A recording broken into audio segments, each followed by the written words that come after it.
Good evening. Thank you for joining us tonight. My name is Liz McGreal, and I'm an oncologist dietitian. I'm a registered dietitian with Spectrum Lakeland. I've been there about a year and a half, and I'm an oncologist dietitian working with patients going through chemotherapy and radiation. Also on the line, we have two ladies from our high-risk clinic, Catherine Verna and Samantha Crosby, and they're here to answer some questions at the end of our presentation. Now, February is Cancer Prevention Month, and tonight we're going to talk about three components of a healthy lifestyle. They work together, they are associated with a decreased risk of developing cancer, and you have control over these three components. Now, there are more parts of a healthy lifestyle that we're not going to talk about tonight. Not smoking, stress reduction, sleeping. Those are things you can discuss with your doctor. The first two, healthy weight and exercise, I'm going to talk about briefly. And the third one is healthy eating. And I'll expand on that as we make a delicious cauliflower crust pizza tonight. Then at the end, there's going to be questions and answers via chat. And I also have some pre-registration questions I'll answer first. Okay. Now, first we're going to talk about is healthy weight. Okay. Now, doctor has a screening tool that he does to determine if you're at a healthy weight. It's called body mass index, or BMI. Your doctor is going to weigh you, measure your height, and together, those determine what your body mass index is. Now, the body mass index, BMI, does not care what gender you are. It doesn't care what age you are. It doesn't diagnose your body fatness, or if you're an athlete, or your health. Only your doctor can do that. But what it does tell your doctor is what category your weight falls into. Now, that starts a discussion of your health. Now, honestly, me included, don't really like the BMI, but it is, again, a tool that doctor does use. Now, normal weight is a BMI between 18 and 25. Overweight is between 25 and 30. And someone who's considered obese is over 30. Now, in America, about 32% of Americans are overweight, and 42% of Americans are obese. Now, you might be surprised to learn that being overweight or having obesity is associated with a higher risk of serious health issues: heart disease, high blood pressure, diabetes, gallstones, breathing problems, and it has a higher risk of certain cancers. So there are many things associated with cancer, but keeping a healthy weight is one of the important things that you can take and you have control over to help lower your risk of getting cancer. The second one is exercise. And it's a second component of a healthy lifestyle. It is associated with a lower risk of some cancers. It's something that you have control over, and it helps people stay at that healthy weight. It helps regulate your hormones, and it supports your immune system. Now, the recommendations is about 150 minutes a week of exercise, or 30 minutes a day, 5 days a week, with those running shoes. Even 10-minute increments do help with this. Just walking up the steps instead of taking the escalators, parking your car farther away from the door so you have to walk a little farther to get to where you want to go, walking during your lunch. A lot of people might think of this as 10,000 steps a day, and that's a good way to think about it too. One of the other recommendations is strength training twice a week with weights or bands. So really, this component of a healthy lifestyle is just get moving, find out what works for you, and again, always check with your doctor before you start a plan. Now, the third component is the fun one. It's a healthy eating, and we have a really nice recipe tonight. We have to make a cauliflower crust pizza. It is gaining, huge popularity, and it's a nice alternative to the wheat flour pizza crust, and you can indulge in your pizza in a healthy way. Now, we have our ingredients. We have our large head of lettuce. We have 1 egg. We have a half a cup of grated Parmesan cheese, You can use oregano or basil or Italian seasoning, salt, pepper if you like those, and again, some garlic powder if you want to use that, because the cauliflower is a little bland, so it really does seem to add a little more zing to your recipe here. So first you're going to preheat the oven to 375. Now you're going to skip this next step if you're using cauliflower rice prepackaged, all right? That's available at the stores. So what you're going to do is you're going to separate wash your cauliflower, separate it, take the leaves off, and you're going to pare it and cut off the little florals. Now, cruciferous vegetables like cauliflower have components, antioxidants, fiber that seem to help with reducing the risk of cancer. The American Cancer Society does recommend 2.5 cups of variety of fruits and vegetables daily.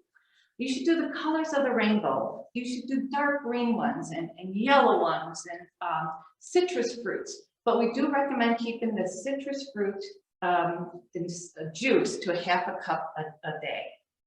Now we're going to cut our cauliflower, and we're going to cut all this up. I'm going to put it in our food processor. Now I already have a little Ninja. It's pretty loud. I'm not going to do too much of it, but I just want to show you how it would look. So you're going to rice the cauliflower.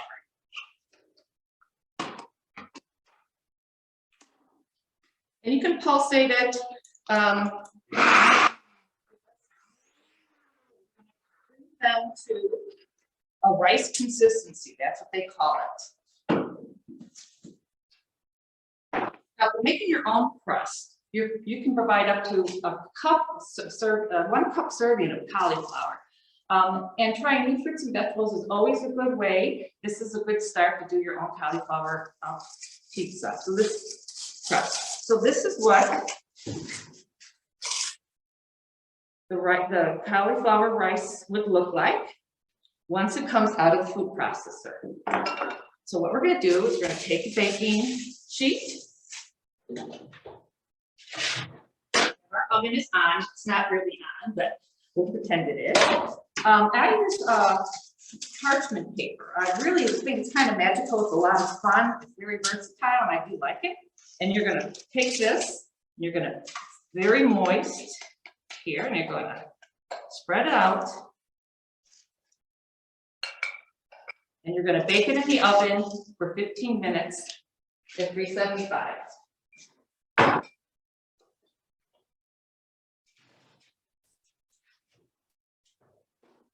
When it comes out, it's going to be very hot, and you're going to let it cool down. The next step is you're going to take a bowl with cheesecloth. I double my cheesecloth here, line the bowl with it. If you don't have cheesecloth, you can always use a linen towel. That does work. It's a little messy, but you can use that. So then you're going to increase the oven temperature to 450, and you're going to let it cool. Okay. Then you're going to transfer the cauliflower, the cooked cauliflower,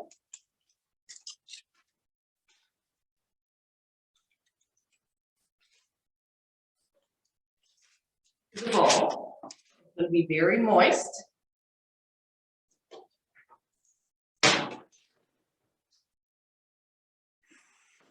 And you're going to hold the 4 corners, oops, and you're going to squeeze the cauliflower out. And now I did this earlier, but you're going to actually see how loose this is, how much liquid is coming out. You're going to have to squeeze it really, really well. If you don't get this liquid out, everything's going to be mushy. Now, a healthy crust is about 50 calories a slice versus a traditional wheat pizza crust, which is more like 150, depending on, of course, what you put on it. Now, research shows that just making 100 calorie change a day for 1 year, either up or down, can change your weight 10 pounds. So if you take away 100 calories one day, for a year, you'll lose 10 pounds with no other changes. And if you eat something extra 100 calories a day, you can actually gain 10 pounds with just that. Also, the American Cancer Society recommends make less processed foods. By making your own crust, you're on your way to eating healthy. So you can see the liquid coming out, and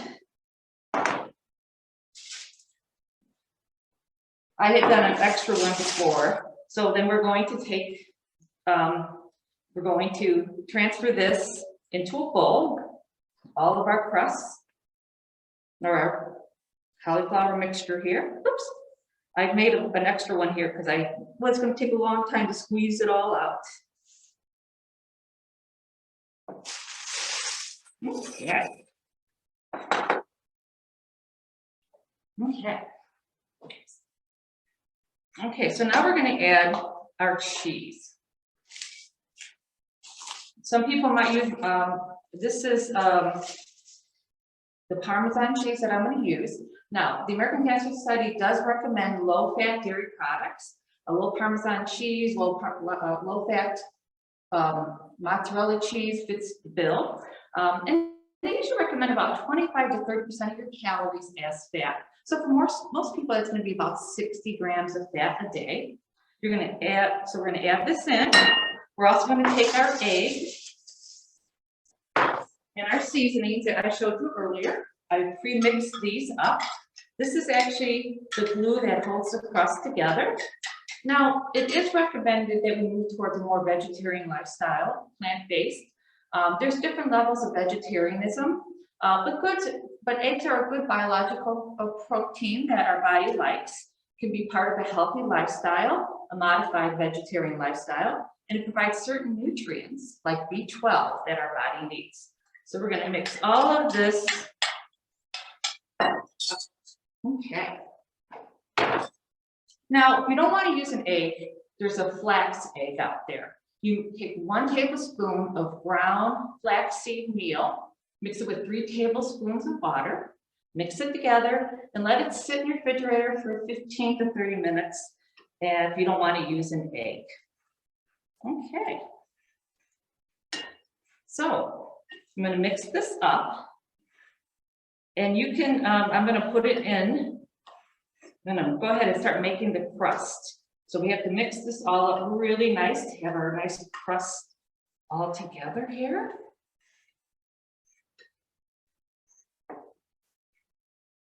Okay, and you can see it's getting kind of a crust. And again, if you don't get all that liquid out of that cauliflower, it's going to be kind of mushy. Okay.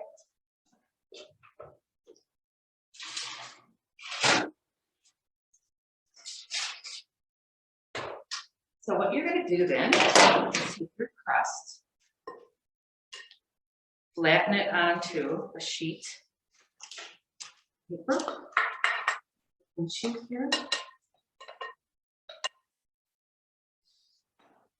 You're going to make your crust. So you're going to kind of make it circular, however you would like it. There you go. Now we're going to bake this crust for 20 minutes at 450. To make it a little crispier, you can flip it a few more times, in a few more minutes in the oven. And that's what I did with my finished one.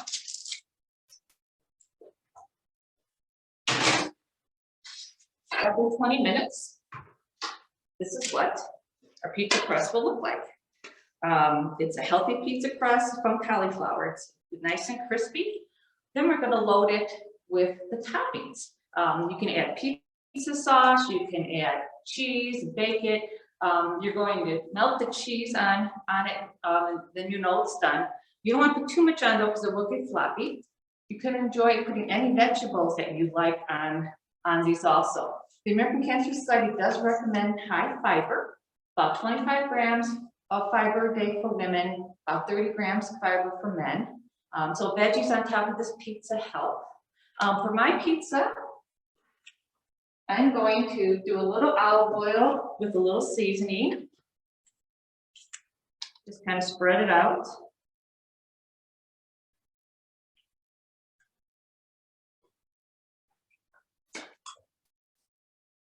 Put a little spinach, because I like spinach.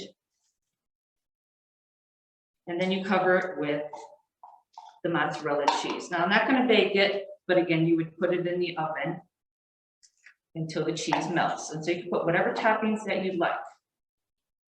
Now, what if you wanted to use sausage for your pizza topping? Y'all, a lot of people like sausage. Now, sausage is pork, and pork is considered a red meat, like beef is, and it should be limited. The recommendation is 12 to 18 ounces a week of meat or less. So most people think it in terms of servings, 3 to 4 servings. They're about 3 to 4 ounce serving. And also you got to remember your breakfast meat does count towards this too. American Cancer Society does recommend to limit the cured meats and processed meats, which includes bacon, sausage, deli meat. So an example could be if you had a couple pieces of sausage for breakfast, a ham sandwich for lunch, and a hamburger for dinner. That one day, you've had 3 of your 4 servings for the week that's recommended. So keep that in mind when you think about what you put on items. Now, what if you enjoy a glass of wine with your pizza? Okay, the recommendation is, or beer, if you like beer, the recommendation is 1 serving of alcohol a day for women, about 5-ounce glass of wine, 12-ounce beer, 2 servings of alcohol for a man. And I know it's not fair, but that's just how we metabolize it differently. And it's not, you can't save all your glasses of wine and have them on Saturday night. It's not accumulative, okay? It's each day only 1 serving or less, or none at all for alcohol. How about a soft drink with your pizza or dessert? Now, the current recommendation for limiting added sugar. The recommendation is about 10% of your calories a day or less as added sugar. So for most people, that's about 150 to 200 calories a day, because most people between 15 and 2,000 calories. And that includes candy, cookies, donuts, pies, ice cream, soft drinks, and sports drinks. Now, the American the American Heart Association has a little different recommendation. It's a little more concrete. I do like it. They recommend for women to have 25 grams of sugar a day or less, added sugar a day. And that's about 100 calories. For men, it's 37 grams of added sugar a day or 150 calories a day. Now, I do want to mention on labels, they do been redesigned, so they actually have a spot that says added sugar, so you can actually count how much added sugar you're having a day. And keep in mind that a soft drink, just 1 soft drink, a regular soft drink, can have 40 grams of sugar in it. It could be 150 calories. So you would actually be over that recommendation, a man or a woman, just by having 1 soft drink a day. So the recommendation is not to limit your added sugar. Okay. So what beverage would I recommend with this pizza? Well, water is probably one of the most hydrating drinks. It quenches your thirst. And for part of a healthy lifestyle, it is recommended 6 to 8 cups of fluid a day, unless your doctor recommends otherwise. And it's a good idea to about have half of that as water. So research shows that a healthy lifestyle and eating well can help decrease your risk of cancer. Maintain a healthy weight with that BMI under 25 or as close to 25 as you can, that body mass index. If you're right around that, if you're between the 25 and 30 overweight, they do recommend avoiding weight gain, especially as we get older, or losing. And if you are in that obese category, it is recommended to lose weight. Now, we do have some outpatient dietitians over at the Center for Outpatient Services who can help with weight loss ideas and help with follow-up. Their number is 269-556-7171. And that will be sent with the follow-up letter. So if you didn't get it, I'll say it again towards the end, but it will be on our follow-up letter. Then also, I said, the second component we talked about tonight was the exercise, 30 minutes, 5 days a week with strength training as able, or those 10,000 steps. And then our healthy diet, 2.5 cups of fruits and vegetables a day or more. We always like that. Keep that red meat consumption under 18 ounces a week. And there's a whole wide variety of other things to have besides red meats. There's nuts, there's beans, you can do peanut butter. There's all kinds of vegetarian ideas out there. So chicken and turkey and fish, of course, are also part of that. Limit processed meats and the added sugar. You decrease your fat by using low-fat dairy products and, of course, baking and broiling instead of frying. Limit that alcohol or avoid. And consume the high-fiber foods, our fresh fruits, our whole grain breads, and our whole grain cereals. So that is the end of my presentation. What I'm going to do is take a couple minutes and go through some of the questions that we got at the beginning for registration. I'm going to read those off. So one of the questions that they have is, what are some good rice and potato substitutes? Well, keep in mind that rice is a pretty high calorie starch. About half a cup is over 100 calories. So there are other options out there. There's whole wheat couscous, there's quinoa, seeds, and brown rice. The potatoes, they're considered a starchy vegetable. Also, peas and corn are starchy vegetables. Your body's going to think of them more like a piece of bread when you process them. They're going to be higher in calories, about 80 calories versus 25 calories for the regular veggies. So it's okay to incorporate them into your diet occasionally, but keep the skin on the potato. That does help with fiber. And it's also important what you put on that potato. Sour cream, butter, all that can all add up and make that much more higher calorie. And French fries, we want to limit the French fries, okay? The next question was, is there a website or books that has information how certain foods can help lower the risk of cancer? Now, the internet has a lot of information, some of it good, some of it bad, or someone trying to sell you something. So if you're curious about a food, you can check with the National Cancer Institute, the American Cancer Society, WebMD, and Mayo Clinic for what the scientific evidence says regarding that food. Another question is, are there some foods for good health that we should be eating every day? Example, garlic, apples, ginger, apple cider vinegar. Well, I think we all remember an apple a day helps keep the doctor away. Well, the same thing with fruits and vegetables. So yes, fruits and vegetables should be done daily. Garlic, ginger, vinegar, if you like them occasionally, that's fine. But if you're using them as a supplement or herbal treatment, there's really not a lot of evidence for daily use, and your doctor should know about it because it can interfere with certain drugs. Somebody had asked about a broccoli component called Brocclite. And again, there's limited evidence for a daily recommendation. We do recommend the whole fruits and not just the supplement component of something. How about someone asked about high doses of vitamin C and antioxidants for cancer prevention? Now, we do have something called the recommended daily allowance, the RDA. That's where we have like 100% of what they would recommend for what your body needs. So, if you're doing a multivitamin, you want to look for something that has about 100% of the recommended daily allowances for the nutrients in that multivitamin. Make sure you meet your calcium for bone and your vitamin D. But when it comes into mega doses, like vitamin C, it's water soluble. You're just going to excrete the part that you don't need.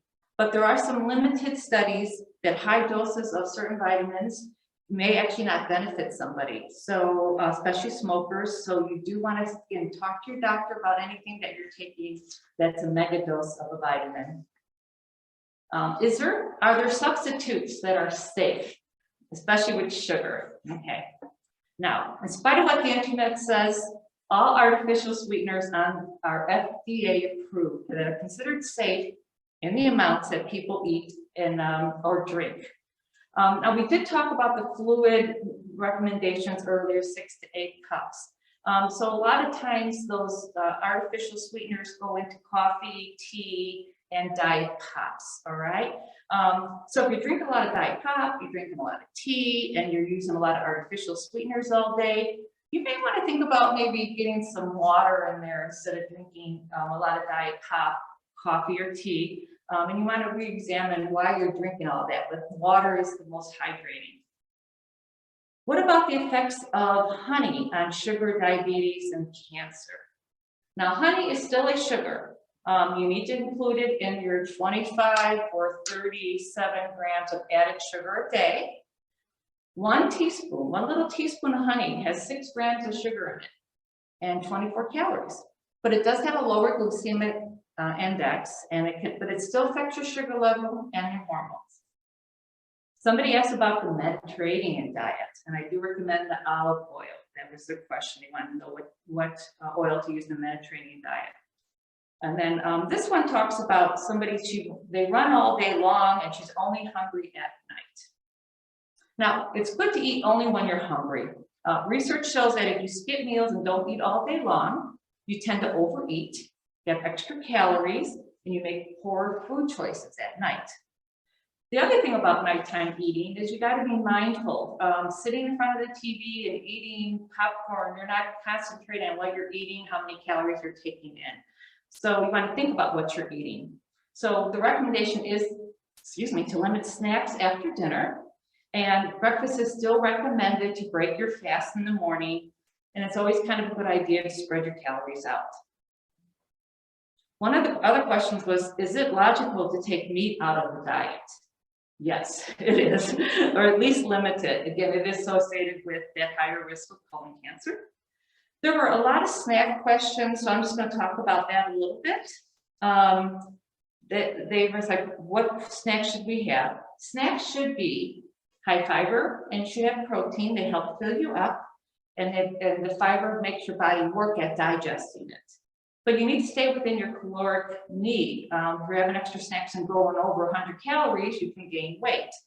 And we tend to underestimate our portion sizes and therefore the calories. So you do want to keep that in mind. Also, sometimes we think we're hungry when we're actually thirsty. So there is a lot of evidence that go ahead and actually take some water when you feel hungry and see if it passes before you go and have an extra snack. So some high fiber protein snacks would be like peanut butter and apple sticks with celery, celery sticks or apples with peanut butter, Greek yogurt with berries, hummus with celery sticks or almond butter, red peppers with guacamole, and cherry tomatoes with mozzarella. Is there foods that are good for someone with multiple myeloma? There's really not aware of it, but again, doctor will address any renal or calcium issues you might have. And then there were lots of questions on simple dinners, high cholesterol, triglycerides, high blood pressure, diabetes, dialysis, and gluten-free. And again, we have those outpatient dietitians who can help address that. This wasn't the forum, we're going to talk about those tonight. Again, that number for our outpatient dietitians, if you want to talk to your doctor and get a referral, is 556-7171.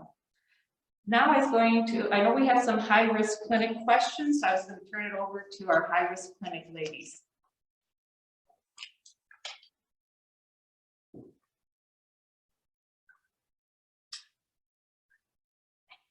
So one of the questions is, does alcohol consumption increase my risk for breast cancer?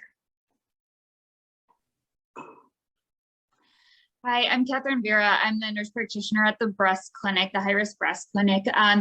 So there was a recent World Health Organization study that says that alcohol consumption does in fact increase your risk for breast cancer. It tends to damage the DNA that in your body, and that's how it contributes to breast cancer. There's no real safe amount of alcohol. There's a kind of a guideline that says to try to limit it to about 3 or 4 drinks a week. So that's a good thing to keep in mind if you are drinking alcohol. And that's a good modifiable risk factor. A good it's a good thing that you can modify in your life to help decrease your risk for breast cancer, is limiting alcohol consumption.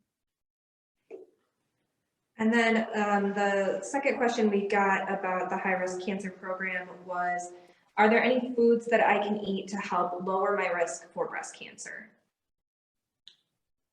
Yeah, and I think Elizabeth went over this a little bit, but especially the cruciferous vegetables like broccoli, cauliflower, kale, bok choy, they all essentially decrease inflammation in your body. So they have a lot of really helpful nutrients that help protect against breast cancer. So eating those, at least 4 servings of those a week is a good guideline to follow when thinking about the cruciferous vegetables. Vitamin D supplements have been shown to have protective factors against breast cancer. And then dark colored berries have the antioxidants in them that also help protect against breast cancer.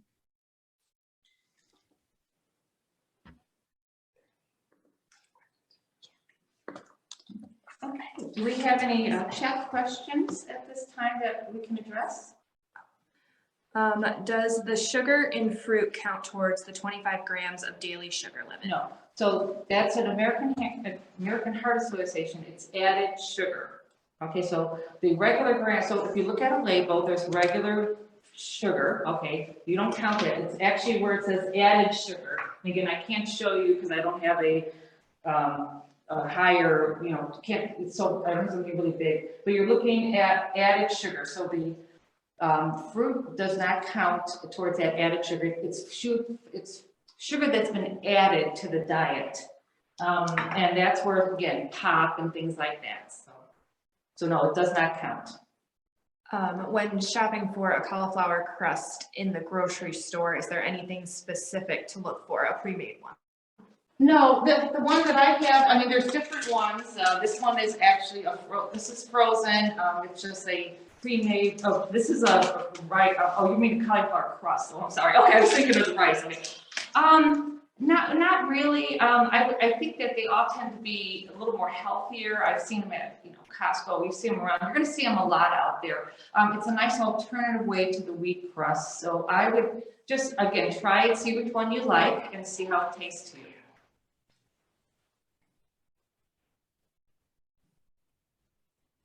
I think that's it for the questions. Okay, well, again, thank you so much for joining us tonight. And we do want to thank our wonderful marketing ladies for their help tonight. Also, we'd like to thank Lori's Place for letting us have our talk here. We appreciate that very much. Have a great evening, and thank you for your time. Good night.